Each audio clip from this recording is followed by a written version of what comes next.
자, 안녕하세요. 반갑습니다. 9월 26일 주식 정리해드리는 주정남. 오늘도 시장 정리부터 먼저 시작해보도록 하겠습니다. 일단 뉴욕 증시는 페드의 고강도 긴축 우려가 지속되고 있는 가운데 전 세계 긴축 정책이 이어지며 3대 지수 모두 하락 마감하였습니다. 지난 21일 페드는 시장의 예상대로 기준금리를 75bp 인상하는 자이언트 스텝을 강행했으며 인플레이션 악재를 위해 한동안 높은 금리를 유지할 것이다 라고 밝히는 등 고강도 긴축을 지속할 것이다 라는 우려가 지속되고 있습니다. 페드 위원들은 점도표를 통해 올해 말에 기준금리가 4.4%까지 오르고 내년까지 4.6%까지 오를 것이다 라고 전망을 했으며 이를 달성하기 위해서는 올해 남은 두 번의 FOMC에서 한 번은 75bp, 한 번은 50bp 인상을 해야 될 것이 전망되고 있습니다. 자, 그러니까 이제 속도 조절을 할 것이다 라고 생각을 했던 이러한 모든 부분들이 다 깨졌다라고 볼 수 있겠죠. 자, 미국 10년물 국채금리는 장중한 때 3.82%까지 치솟았으며 2년물 국채금리도 4.27%까지 상승하기도 했고요. 골드만삭스는 인플레이션이 예상보다 심각하게 나타나고 있다고 지적을 하면서 올해 S&P 지수의 연말 전망치를 기존 4,300에서 3,600으로 하향했습니다. 영국 정부가 50년 만에 감세안을 발표한 점도 투자 심리를 위축시키는 모습인데 영국 정부는 이날 이 경기 침체를 반등시키기 위해 50년 만에 최대 규모의 감세안을 발표하였습니다. 영국 중앙은행이 이미 영국의 경기 침체를 예고한 가운데 대규모 적자 재정이 영국 정부의 재정 건전성을 약화시킬 수 있다라는 이 우려가 커지고 있습니다. 1985년 이후 이 파운드화의 가치는 달러와 가치 대비 최저치를 기록을 하였고 영국의 국채는 2년물이 40bp 이상 올랐고 이 10년물 같은 경우에는 2010년 이후에 최고치를 경신하는 모습을 보여주고 있습니다. 자, 이러면 전반적으로 놓고 봤을 때 일단 미국 쪽의 움직임에 유럽이 제대로 반응을 하고 있다. 이렇게 볼 수 있겠죠. 자, 국제유가는 WTI 기준 78.74달러로 마이너스 5.69% 하락 마감하였고요. 채권 원조 달러 강세 금 가격은 하락 마감하였습니다. 자, 그러면 뉴스들 하나씩 살펴보도록 할게요. 일단 미국의 9월달 일단 9월달 S&P 글로벌 서비스업 PMI 예비치는 49.2로 저번 달보다 개선이 되는 모습이 보여졌지만 아직 이 시장의 변동성은 클 수밖에 없고 달러는 강할 수밖에 없기 때문에 지금 연준의 인사가 어떠한 식으로 연설을 할지가 시장의 주목을 끌어들이고 있습니다. 이 매파적인 이야기를 할 것이다라고 예상은 들고 있지만 이제 우리에게 중요한 건 얼만큼 매파적일까? 요거 아니겠습니까? 자, 그렇기 때문에 연준 인사들의 발언이 그 무엇보다도 중요해진 상황이다. 이렇게 볼 수 있겠고요. 아까 말씀드렸다시피 달러와 같은 경우에는 영국 정부의 정책으로 인해서 이 파운드화 대비 굉장한 강세의 모습을 보여주고 있고, 자, 이런 부분은 유로 역시 마찬가지이기 때문에 이 달러가 지금 최고구나. 요걸 좀 알 수가 있겠습니다. 실제 이제 원 달러 같은 경우에는 한국이 금리를 이제 미국 쪽과 따라가지 않는 모습이 보여지게 된다면 지금보다도 더욱더 많이 올라갈 가능성이 높다는 얘기가 솔솔 피어오르고 있죠. 자, 그러다 보니까 여기에 수혜를 받는 기업이 있는가 한면에 여기에 이제 손해를 보는 기업들도 굉장히 많거든요. 그래서 이게 유럽만의 일은 아니다. 아시아 역시도 여기에 연결이 된다. 이렇게 생각을 하시면 될 것 같고, 자, 미국 국채가 혼조, 이 영국 국채 매도세, 긴축 사이클, 장기화 우려, 아까 말씀드렸던 내용들이 연이어서 이어지고 있다는 걸 확인을 할 수가 있습니다. 자, 그리고 골드만삭스 아까 말씀드렸다시피 연말 목표치를 3,600으로 하향을 했는데 에버코어 ISI 같은 경우에는 몇 줄 내로 S&P 500 6월 저점 테스트가 진행이 될 것이다 라고 이야기를 하는 걸 봐서는 저점 이탈까지도 감안을 해야 되지 않을까. 지금 그만큼 하방에 대한 압력이 크다라고 생각을 하시면서 보시면 좋을 것 같습니다. 다만 이 월가가 아무리 이렇게 시장이 빠지는 모습이 보여지더라도 빅테크는 괜찮다라는 의견을 계속해서 이어주는 모습을 확인을 할 수가 있는데 이러한 시장의 흐름이 계속해서 유지가 되어주는 모습이 보여지게 된다면 하락시장에서 빅테크가 올라간다? 완전히 고점까지? 요거는 좀 힘들 수 있어도 반등시장이 왔을 때에는 그 누구보다 먼저 올라가는 모습? 요거는 충분히 보여주지 않을까? 예, 생각을 해볼 수가 있고 당연히 이 미국의 빅테크가 올라갔을 때 여기에 연동이 돼서 같이 따라가는 한국의 뭐 카카오나 네이버 요런 쪽도 나중엔 한번 기대를 해봐도 좋을 것 같습니다. 지금 차트를 보면은 미국의 빅테크랑 한국의 네이버 카카오가 커플링이 되어서 같이 떨어지는 모습을 보여주고 있거든요. 예, 그러니까 그냥 카카오는 네이버, 다시 네이버랑 카카오는 네이버 카카오, 뭐 미국은 미국 이렇게 생각할 게 아니라 같이 연결을 해서 보시는 게 가장 지금은 옳은 선택이 아닐까 싶고요. 자, 현대차그룹 미국 신공장 1년 앞당겼다. 2024년 가동을 한다라고 하는데 당연히 여기에 들어가는 장비들 같은 경우에는 매출이 이 앞당겨져서 들어오는 것이기 때문에 한 지금으로부터 1, 2년 정도는 피크를 찍을 수 있을 것이다. 생각을 해볼 수 있겠죠. 자, 그 다음으론 달러 부족 비상인데 해외에서 잠자는 한국의 법인 자금 128조 원 사상 최대다. 이렇게 얘기하고 있는데 이거는 기업들이 문제다라는 게 아니라 아, 얘네들이 잘 준비를 했구나. 요 부분에 우리는 생각을 해야 될 필요가 있습니다. 왜냐하면 준비를 잘 해놨으니까 그만큼 대응도 더욱더 잘할 테니까. 자, 그렇기 때문에 지금 이 외화를 많이 갖고 지금 이제 원달러 이제 이상 사태에 있어서 해지를 잘한 기업들 같은 경우에는 우리가 추가적으로 플러스 알파에 점수를 줘도 괜찮다라고 생각을 하니까 여기서 나오는 내용들 그 회사를 비난할 게 아니라 아, 잘했구나. 칭찬을 해줘야 되지 않을까 싶어요. 자, 그다음에 분위기 심상치 않다. 은행 창구 몰려간 기업들.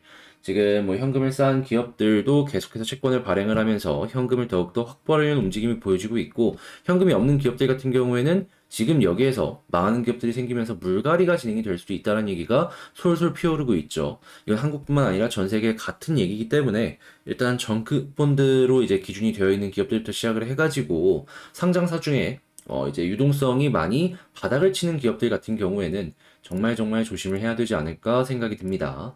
자, 그 다음에 이제 수출기업 손익분기점 1236원 이미 손실 구간에 들어섰다라고 이야기를 하고 있는데 생산비가 늘어서 가격 경쟁력은 그대로라고 이야기를 하지만 이거는 이전에 만들어 놓은 제품에 대한 이 평가이고 이 원달러 환율이 고환율을 유지를 해주게 된다면은 나중으로 놓고 봤을 때에는 가격 경쟁력 충분히 가져갈 수 있을 것 같습니다. 자, 그러다 보니까 요 사태만 잘 넘기는 기업들은 예, 분명히 다음에 좀 뭔가의 강점이 계속해서 만들어지지 않을까. 자, 물론 일본과 겹치게 되면은 일본이 조금 더 어떻게 보면은 메리트가 있다라고도 볼 수 있기 때문에 그거는 조금 조심을 해야 되지 않을까 싶긴 하네요. 자, 그다음에 하나솔루션 사업구조 대대적 개편 태양광 집중 투자를 하겠다. 이렇게 얘기를 하고 있죠. 최근에 뭐 인적 분할부터 시작을 해가지고 물적 분할까지도 진행을 하면서 이 솔루션 같은 경우에는 태양광 쪽을 굉장히 주력으로 밀려는 모습이 보여지고 있다. 이 부분을 알 수가 있는데 좋죠. 나쁘지 않죠. 이쪽이 확실히 이제 어느 정도 덩치가 커졌고 실적적인 부분에 있어서 이 나오는 게 있다 보니까 이런 모습이 보여진다라고 생각을 할 수가 있는 거잖아요. 그러면 당연히 우리는 이 부분에 대한 재평가를 해줄 필요가 있는 것이고 지금은 뭐 케미칼이랑 붙어 있어가지고 실적적인 부분은 케미칼이 아직도 크다라고는 볼 수는 있겠지만 우리는 여기에만 집중을 할 수 있는 이런 것들도 이제 생길 수 있기 때문에 이런 부분은 나쁘지 않다라고 평가를 해도 괜찮을 것 같습니다. 자, 그다음에 해운 정유사 실적 전망도 빨간불, 뭐 컨테이너 운임이나 정제 마진 빠지는 건 요즘 계속해서 들려오고 있죠. 다만 이제 해운 같은 경우에는 장기로 계약을 맺어놓은 그런 것들이 좀 있는 그룹 같은 경우에는 나쁘지 않을 것이다. 다만 정유사 같은 경우에는 계속해서 빠지는 모습이 너무나도 가파르기 때문에 이러한 부분은 이 장기 계약이 끝나기 전까지 반등이 조금 제대로 안 되는 모습이 보여지게 된다면 조심을 해야 된다. 이렇게 볼 수 있을 것 같습니다. 자, 그 다음에 손해보험주야말로 금리 인상에 제대로 된 수혜주다라는 이야기를 하고 있는데, 자, 뭐 여기는 은행 같은 경우에도 예대마진 관련해서 얘기가 나올 수 있고 그렇기 때문에 이런 금융 관련으로는 항상 여러분들께서 살펴보시면 좋을 것 같고, 자, 공급망 붕괴 쉽게 해결이 안 된다. 미국 생산 시설을 갖춘 기업을 잡아라라는 내용도 저는 예전에 이제 이전 영상을 통해 가지고 2차 전지 소재 관련, 장비 관련 이런 쪽으로만 말씀을 드렸었는데 지금 여기선 다른 쪽으로도 이야기를 하고 있기 때문에 이제 이런 쪽으로 여러 가지 부분으로 얽히고 설킨 기업들 여러분들 주목을 해볼 만한 가치는 충분히 있을 것 같습니다. 자, 그래서 일단 뭐 애널리스트 다시 2차 전지뿐만 아니라 다양한 부분으로 시선을 넓히는 것도 괜찮을 것 같아요. 자, 그다음에 OTT 몸값 주춤에도 제작사엔 돈이 몰린다라는 내용이 나오고 있습니다. 이 부분 같은 경우에도 제가 이제 말씀드렸죠. 넷플릭스나 아니면 뭐 디즈니 플러스 이런 쪽들 같은 경우에는 이 경쟁자들이 피크를 찍다 보니까 조금씩 조금씩 빠지는 모습이 보여진다라고 하더라도 이 시장에서 어떻게든 살아남기 위해서 투자를 계속할 수밖에 없다. 그랬을 때 돈이 몰리는 곳은 컨텐츠 제작사일 수밖에 없는 것이고 여기로 돈은 무조건 몰린다라고 말씀드렸는데 뉴스 계속 나오고 있죠. 자, 그렇다라는 건 지금 컨텐츠 제작을 할 수 있을 만한 능력을 가진 기업들 같은 경우에는 우리가 꾸준하게 주목을 해볼 만한 가치가 충분하다. 요렇게 생각을 해볼 수가 있는 겁니다. 자, 그렇게 뭐 여기선 얘기가 없지만 초록뱀 미디엄부터 시작을 해가지고 요런 쪽 계속해서 주목을 해보셨으면 좋겠네요. 자, 그 다음에 삼고 찬바람 분다. 9%대 배당 수익 노려볼까? 제가 지금 이 14,000명 구독자 기념으로 올해 12월 달까지 이제 볼 수 있는 배당주 준비하고 있다라고 말씀드렸었잖아요. 요거 이제 뉴스로 본격적으로 나오기 시작한다는 건 제가 지금 제대로 이 타점을 잘 보고 있다라고 이제 연결해서 볼 수 있는 거잖아요. 자, 그러니까 자, 이 배당주 한번 같이 제가 보고 있는 거 보고 싶다라고 하신다면 구독과 좋아요 한 번씩 눌러주시고 1.4만 명 기념 영상 한번 기다려 주셨으면 너무 좋을 것 같네요. 자, 그러면 도움이 되었다라고 생각을 하신다면 구독과 좋아요, 알림 설정 한 번씩 부탁을 드리고요. 자, 그리고 이러한 모든 내용들은 시장 시작 전에 텔레그램 공유방을 통해서 미리미리 올려드리고 있으니까 자, 이러한 부분들 어떤 거 올라오는지 한번 공부해보고 싶다라고 생각을 하신다면 네, 그냥 화면 아래에 보이는 이 영상 소개란에 있는 텔레그램 링크 한번 클릭하시고 입장을 하시면 되겠습니다.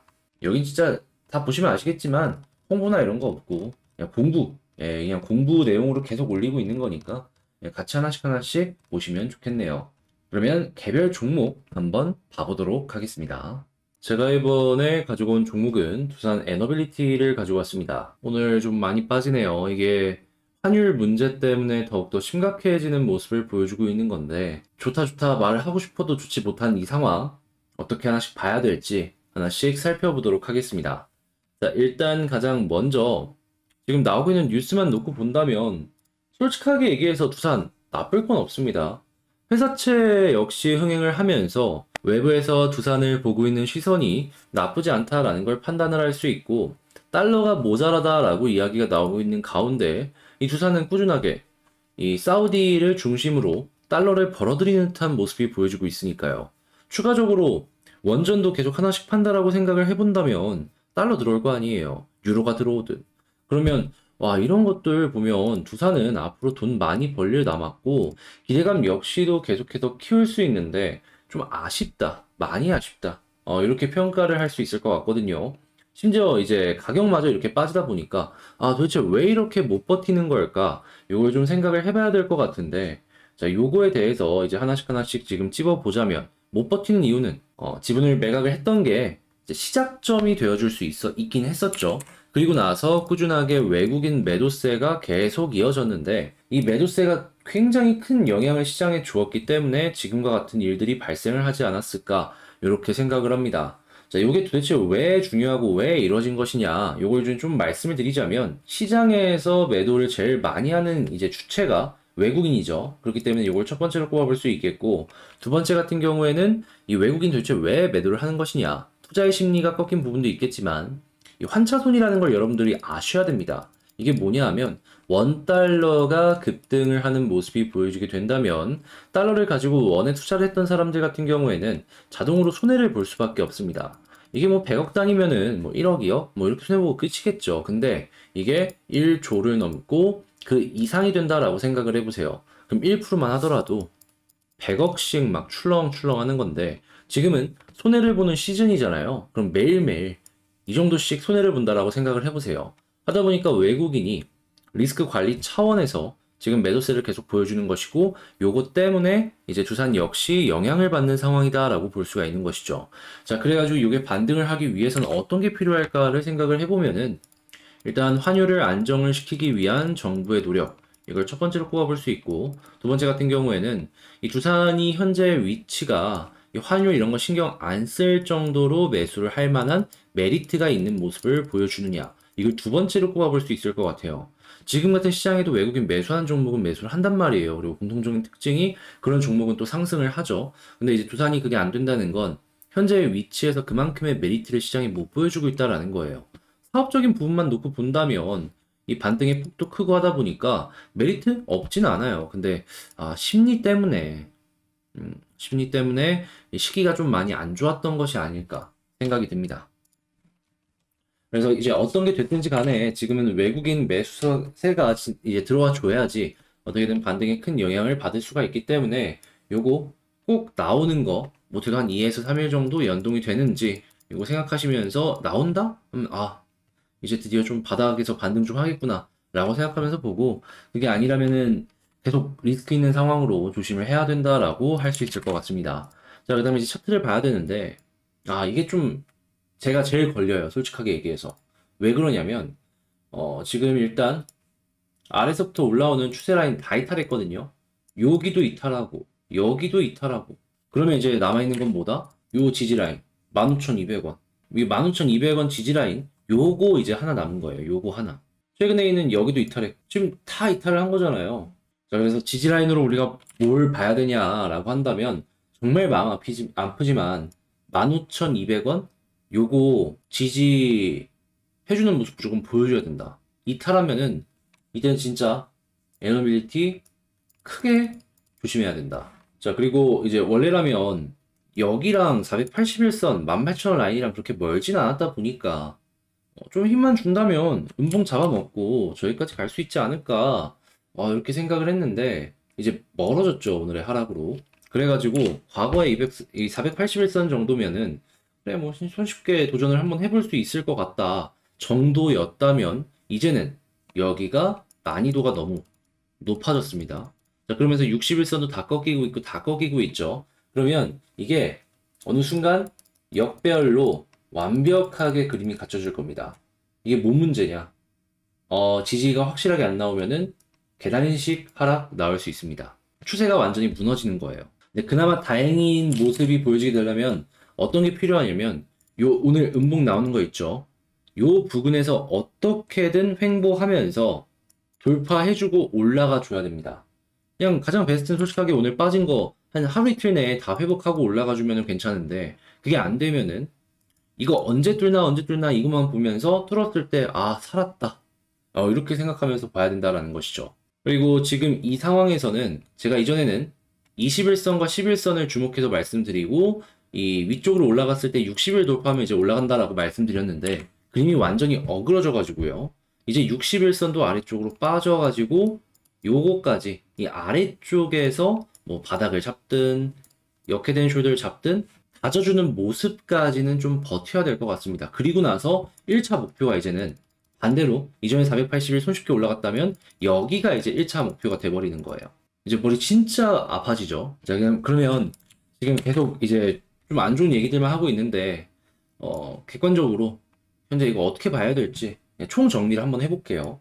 지금 일단 가장 먼저 봐야 되는 건 수급, 그 중에서도 외국인 언제 들어와 줄 수 있을지 이게 최우선이다. 자, 그리고 두 번째 지지라인은 15,200원 부근에서 어떻게든 형성을 해줘야 되고 자, 그리고 여기서 이제 횡보를 했을 때 상승을 위해서 가야 되는 건 이제는 61선까지 아래로 떨어지는 거를 대기를 해야 되기 때문에 10, 20, 60을 봐야 된다. 자, 그리고 이렇게 모든 것들이 다 돌파를 했을 때 이제 과거였다면 첫 번째 이제 목표 저항이 조금 높은 상황이었다라는 걸 생각을 해본다면 이제는 눈높이를 낮춰서 18,000원에 있는 이 481선이 1차 목표가가 됐다. 이제 과거랑은 다르게 18,000원에 대한 난이도는 굉장히 높아졌기 때문에 한 번에 뚫는다라는 보장도 없고 그리고 두 번으로도 뚫을 수 있다라는 보장도 없기 때문에 그냥 요거 뚫어줄 때까지 일단 버텨야 된다. 근데 만약에 저점까지 이탈을 하는 모습이 보여주게 된다면 어떻게 된다? 계단식으로 빠질 수 있으니까 요때는 정말 조심을 하셔야 된다. 솔직하게 이렇게까지 말을 하고 싶지는 않았어요.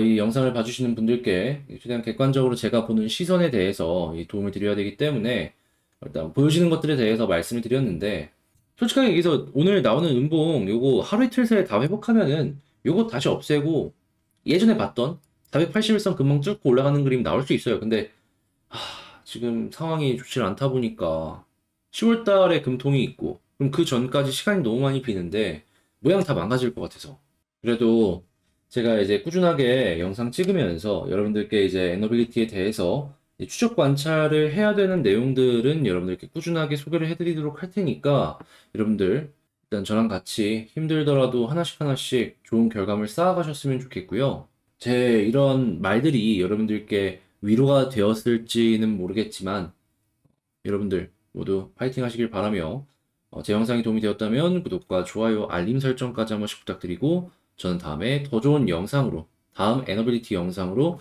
인사를 드리도록 하겠습니다. 자, 영상 끝까지 시청해주셔서 감사드리고요. 여러분 모두 힘내시길 바랄게요.